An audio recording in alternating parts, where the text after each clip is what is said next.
From jobs and transit to cultural institutions and universities, New York City is a city of opportunity and one of the most diverse cities in the U.S. today. But there exist deep disparities in everything from wealth to life expectancy. Right now, the city of New York is working with community leaders and residents to better understand how challenges like housing segregation and discrimination impact our lives. In order to build a better, fairer future for our city, it's important to discuss our shared history and reflect on some of the laws, policies, and practices that got us here. We can't understand segregation without acknowledging the deep and lasting legacy of slavery in America.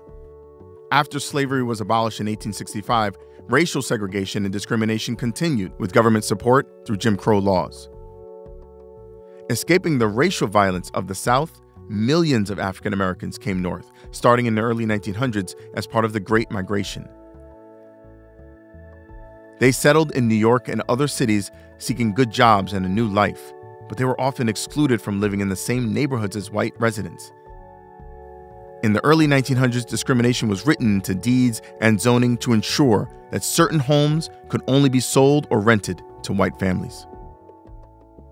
In the 1930s, in response to the Great Depression, the government sponsored affordable mortgages that made owning a home possible for millions of American families.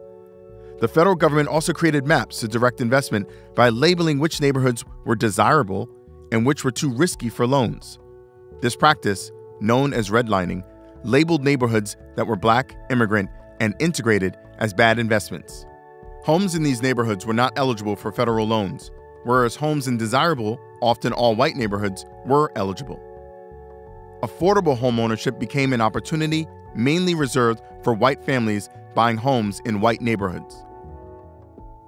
Real estate speculators also pushed white families into the suburbs by fueling fears that property values would decline. Speculators then bought homes on the cheap to rent or resell them to people of color at much higher prices. These practices concentrated people of color in urban areas, while government and private investment poured into the suburbs. By the 1950s, disinvestment had taken its toll. Government and communities struggled to find solutions. A new practice called urban renewal enabled cities to use federal money to address bad conditions. Neighborhoods that were targeted often matched the risky areas on redlining maps. Urban renewal projects tore apart many of these neighborhoods and displaced people who lived there to make way for highways and bridges. It also brought cultural centers and public housing, which remain important resources for New York City today. Meanwhile, ordinary citizens were organizing and fighting for equality in the civil rights movement. Key victories like the Civil Rights Act of 1964 spurred activists to make housing segregation in the North a key priority. In 1967, decades of exclusion and racist policies came to a head, with civil unrest in more than 100 cities. People rebelled against unjust and unacceptable neighborhood conditions. In response, President Johnson appointed the Kerner Commission, which found that housing segregation was the key cause of the unrest.